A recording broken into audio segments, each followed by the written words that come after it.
Salut. Aujourd'hui, on se retrouve pour une vidéo hyper spéciale. Je vous en avais déjà un petit peu parlé sur les réseaux sociaux, mais ça fait quelques temps que je m'intéresse beaucoup au monde de l'ésotérisme et je sais que c'est très flou pour beaucoup d'entre vous. C'est encore flou pour moi, ne vous inquiétez pas. Mais je vous avais d'abord parlé un petit peu de lithothérapie, je vous avais expliqué que ça m'avait fait beaucoup de bien dans ma vie personnelle, dans mon évolution, dans mon développement personnel. Après, j'avais enchaîné un petit peu avec le tarot, les oracles, etc. C'est d'ailleurs Jules de la chaîne Corvus Oraculum. Je vous mettrai tout en barre d'infos et même en dessous, qui m'avait fait découvrir vraiment plus en détail tout ce qui était tarot, et c'est à cause, grâce à lui, je ne sais pas comment dire, mais on va dire grâce à lui que j'ai acheté mon premier tarot, que j'ai même pas là, mais c'est pas grave, dont je vous parlerai plus tard, ou même tu pourrais revenir sur ma chaîne pour en parler. Mais sans problème. Voilà, c'est parfait. Mais du coup, aujourd'hui c'est pas le sujet, c'est pas le tarot, les oracles, mais c'est quelque chose de tout nouveau que je vais découvrir avec vous parce que moi-même je n'en sais pas plus que ça. Mais ça risque d'être hyper perturbant pour moi parce que ça va être beaucoup de révélations. C'est ce qu'on appelle un référentiel de naissance. Donc qu'est-ce que c'est ? Alors, un référentiel de naissance, ça vient pas de nulle part, ça vient en fait d'un livre par un auteur qui s'appelle George Coley. C'est un livre qu'on peut trouver un peu partout, à la Fnac, à Cultura, sur Amazon, et c'est toute une série de calculs qui se basent sur la date de naissance. Ça se présente toujours de la même manière, un référentiel, ça vous fait vraiment une croix principale avec des cartes comme ça dans les quatre coins, plus une petite carte qui est ici, qui est ce qu'on appelle la carte de synthèse. Mais c'est quoi en fait un référentiel ? C'est censé expliquer quoi de ma vie, de moi ? C'est quoi exactement ? En fait, un référentiel de naissance, ça permet de découvrir toutes les facettes de sa propre personnalité, ses blocages, ses obstacles, mais aussi toutes ses qualités, ses clés.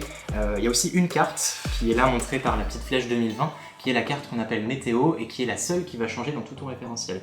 Les autres, c'est pour toi, pour la vie.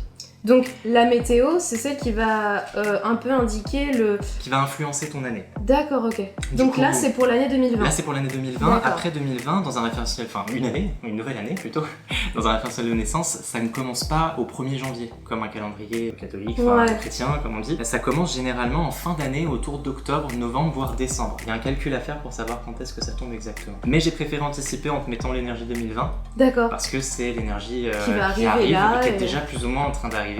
Donc là, c'est la période où on passe à l'année 2020. Ok, d'accord. Petite parenthèse, si jamais vous voulez voir vraiment tout le référentiel, parce qu'on va jamais tout expliquer dans cette vidéo, il va y avoir la suite sur la chaîne de Jules. Donc n'hésitez pas à aller voir sa chaîne, à aller voir la vidéo qu'on aura tournée aussi ensemble. On aura la synthèse aussi, donc c'est-à-dire un gros résumé de tout ce qu'on va dire. La synthèse, elle est vraiment complexe. D'accord. C'était une petite parenthèse. En amont, j'ai donné à Jules ma date de naissance. Donc ma date de naissance, c'est le 20-03-92. Donc en fait, tu as calculé mon référentiel de naissance avec cette date-là. C'est ça. Donc, pour commencer, on a donc 13 cartes. La première carte, c'est la carte de la personnalité. C'est comment les gens te perçoivent de l'extérieur, ceux qui ne te connaissent pas plus que ça.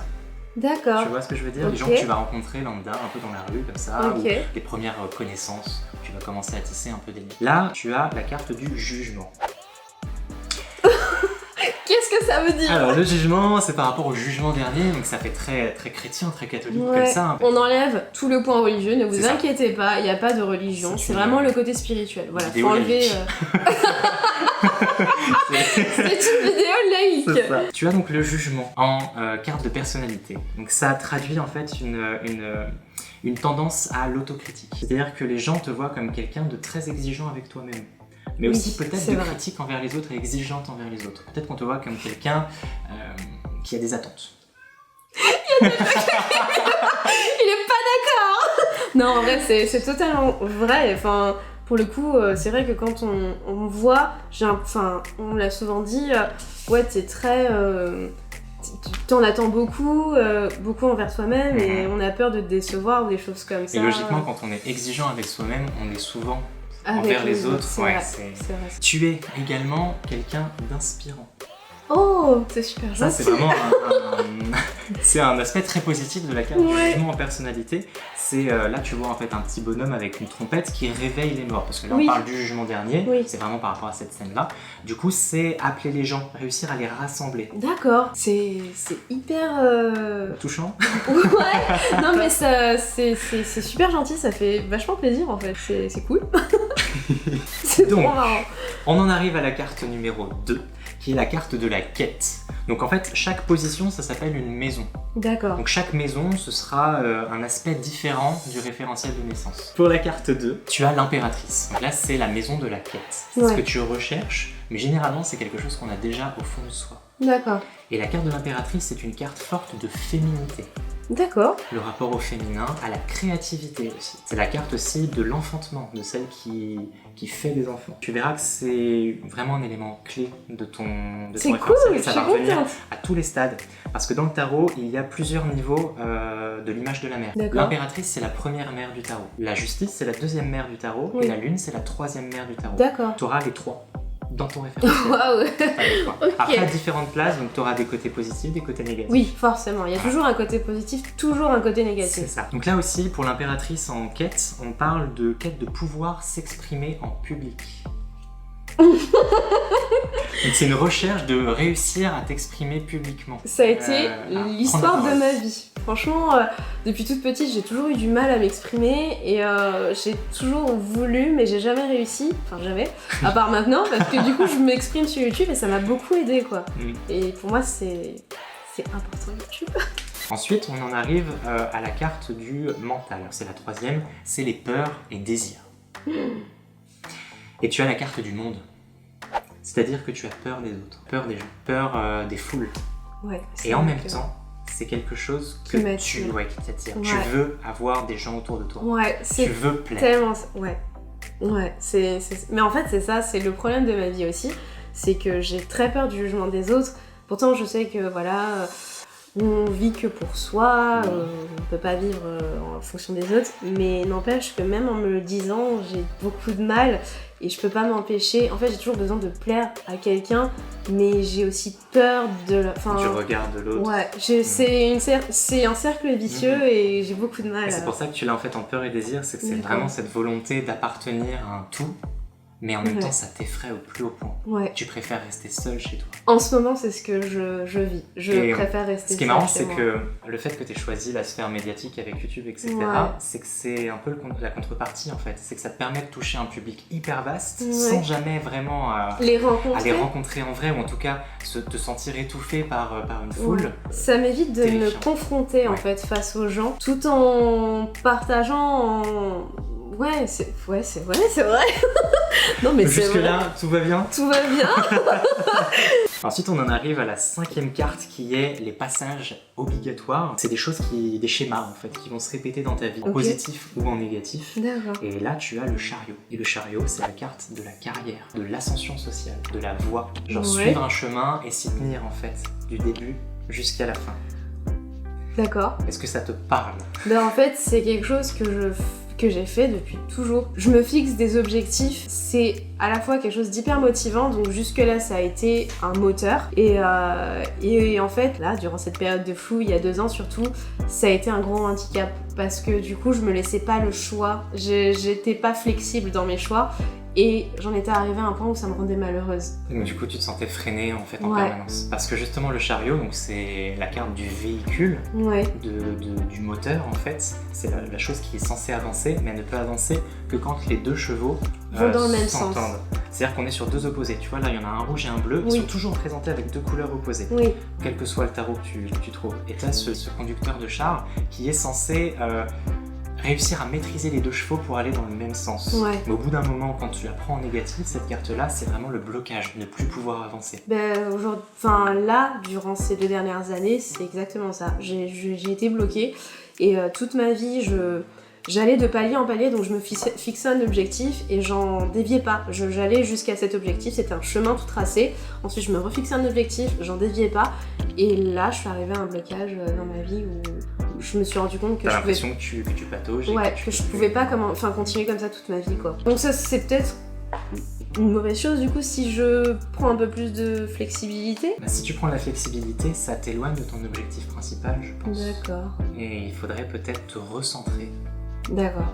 Donc il y a aussi cette notion de management, de diriger une équipe. C'est cette capacité à assembler les contraires pour aller dans le même sens. D'accord. Du coup, c'est une très très bonne carte pour les PDG, pour les D'accord. entrepreneurs, pour tout ça.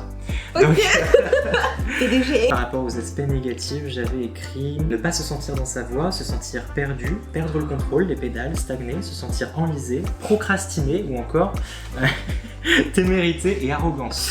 Mais C'est-à-dire se croire tellement capable d'aller au bout que je vais même pas au bout. Ouais, genre Eh ben, en mode confiance que pas du tout.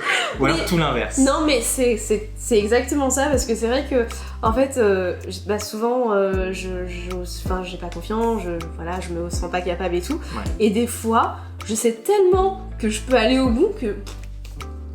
Et en fait c'est un gros défaut chez moi et du coup je termine jamais les Et là, choses. tu te manges un mur du coup Ouais, parce que... et du coup je suis perdue, je sais plus quoi faire et c'est... Ouais. C'est On noté. arrive du coup à une carte très importante, je trouve aussi, qui est la carte 6, les qualités. Hey. Alors les qualités, c'est vraiment que les aspects positifs de la carte qui va se trouver dans cette maison-là. Tu as le pape. Qu'est-ce que ça veut dire? C'est une véritable capacité à enseigner. C'est de la pédagogie. Quelqu'un Ah qui oui. peut être vu comme un guide, quelqu'un qui peut être vu comme quelqu'un de très bon conseil, qui est très protecteur. C'est vraiment une carte Ah de ouais. protection. Ouais. Et c'est aussi une très très forte carte de spiritualité. Ah, c'est cool. Parce qu'on est vraiment dans un domaine religieux avec le pape. Oui. C'est aussi appelé le hiérophante dans certains tarots, ça reste un terme religieux, mais on est vraiment sur cette notion de spiritualité. D'accord. Donc réussir en fait à aller au-delà du concret, du réel, à t'élever. La spiritualité, la lithothérapie, Ouais. enfin tout ça, le fait que tu te mettes à l'ésotérisme, au tarot, Ouais. c'est une aide primordiale pour réussir à défaire tes verrous de l'hémisphère Mais sud. ça a déjà commencé, moi en début d'année, depuis ce début d'année où je découvre tout ça, j'ai jamais autant évolué dans ma vie en fait. Tu sens Ouais. les changements C'est opérés. quelque chose d'incroyable en fait. Enfin, moi j'adore, du coup c'est. Franchement, c'est ok, ça me parle beaucoup. Donc on en arrive ensuite à une carte, enfin une maison en tout cas qui fait pas vraiment plaisir, c'est la carte des défis, autrement appelée la carte des défauts. Oh. Et dans cette carte-là, tu as la lune, qui est une carte déjà en elle-même, dans les aspects positifs et négatifs, une carte très lourde, très dure. C'est beaucoup d'introspection. C'est non. beaucoup d'introspection, C'est c'est de beaucoup remise en- d'émotivité, ouais. d'émotion, de psychisme, d'imagination aussi dans les bons aspects. Donc le côté, mais là on est Mais là, dans- c'est là, on est que dans le du négatif. mauvais. Donc c'est de la psychose, c'est de la D'accord. paranoïa, Ouais. c'est le fait de ne voir que les illusions, de vivre des illusions, de faire des films en permanence. D'accord, ok. Voilà. Je vis dans son film. Voilà, c'est en gros, toujours, tu sais, c'est une espèce de pessimisme, genre, toujours te faire des films, imaginer le pire, et donc du coup, ça te Mais oui. freine et ça t'empêche de te lancer. Ouais, Parce que tu vas, C'est vrai que là, tu vas avoir une vision déformée de ce que pourrait être l'avenir, alors que honnêtement, t'en sais strictement Oui, rien, c'est vrai. et tu vas t'empêcher de faire ce que t'es censé faire. Ouais, ça, Thomas me l'a beaucoup reproché aussi. J'imagine toujours le pire alors que ça pourrait juste bien se passer normalement. Mhm. Et je me fais toujours tout un film. Mais c'est vrai en fait. Du coup, j'ai peur et je me lance pas et je suis Ouais. bloquée. Non mais c'est vrai. c'est vrai, mais je sais pas quoi dire, mais c'est vrai. C'est aussi une carte de timidité, la lune. Ouais. Donc là, la lune, c'est ce qui est caché, c'est ce qui est derrière. Donc c'est, voilà, cette timidité, cette... J'ai toujours, toute ma vie été et timide. qui se reflète avec cette peur du monde aussi. Ouais, ouais. Et c'est tu vrai. verras qu'il y aura un autre impact avec la tour, que tu auras un peu plus tard. Il y a vraiment cette notion de ne pas vouloir se faire voir, ou Oui. en tout cas se cacher derrière les apparences. Oui, un masque. Et tu auras énormément d'autres cartes en rapport avec les apparences juste après. tu vois. D'accord. Instabilité émotionnelle, Oui. donc être Ça fait un peu la meuf. complètement folle. Ouais.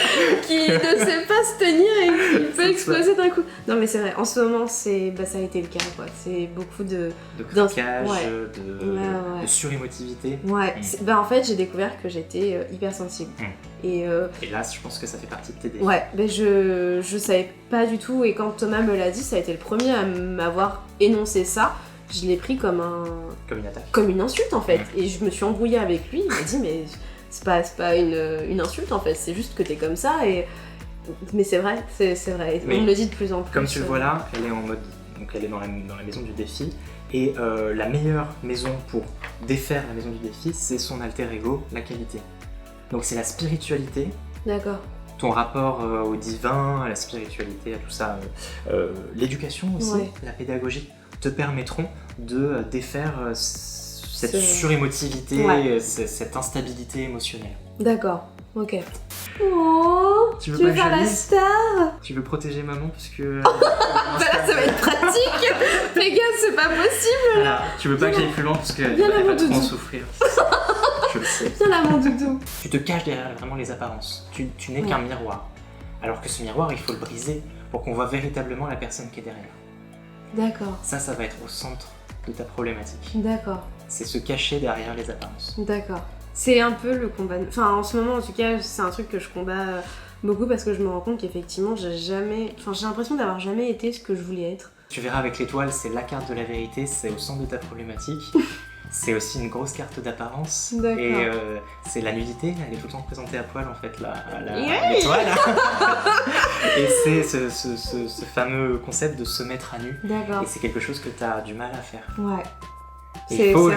Et justement, t'as tellement en fait de bons points à l'intérieur de toi, ce qui se trouve du coup dans ta partie positive et même neutre, que ça sert à rien en fait de te cacher derrière un miroir. C'est terrible ce que tu me dis parce que j'ai l'impression d'entendre mon copain qui me le dit tout le temps.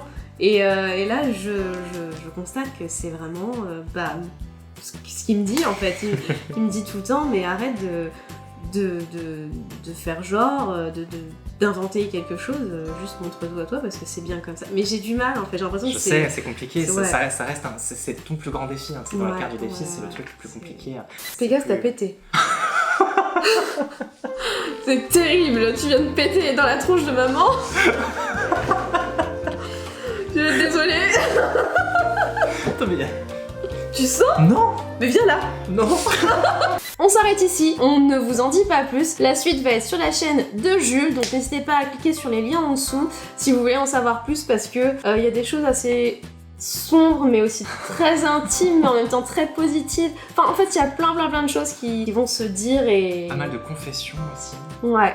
Donc vraiment n'hésitez pas à aller voir la vidéo de Jules, je vous mets encore une fois tout en barre d'infos. En tout cas si le référentiel de naissance vous intéresse, n'hésitez pas à aller le contacter directement sur ton Instagram, adresse email.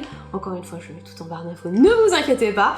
Mais c'est hyper intéressant parce que en fait ça me raconte un peu toute ma vie, des problèmes que j'ai pu constater après tant d'années et c'est vrai que là tu m'apportes tout comme ça.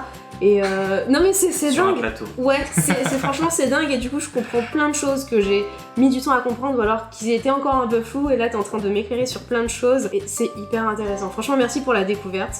Merci à toi parce que je suis vraiment content que ça au moins que ça fonctionné. Ouais. Allez voir la chaîne, vous allez voir la vidéo, elle est assez bluffante, c'est plein de choses qui ressortent très vraies.